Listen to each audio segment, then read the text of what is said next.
Едно момче има фобија од сината боја. И иако ова го прави поразлично од другите деца, се покажува дека сепак сите се исти.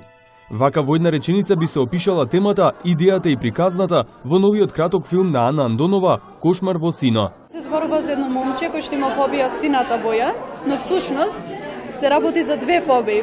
Фобија од сината боја и фобија од различното кој што го искажуваат другите ликови во филмот.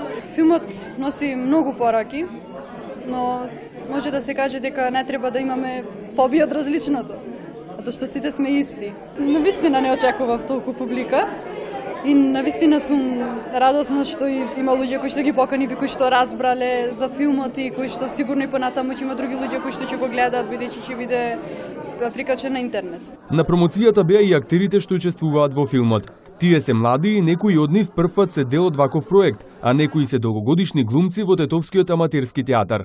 Јас ова улога да постигнам ми помогна Ана и ми беше малку тешко. Ќе продолжам да снимам со Ана филмови и да глумам. Па не ми беше тешко. Кој ти помогна да ја совладаш улогата? Ана Андонова.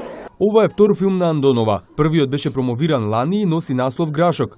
Таа планира да снима нови кратки филмови, а ако тој ја прави среќна, ова ќе биде нејзина професија.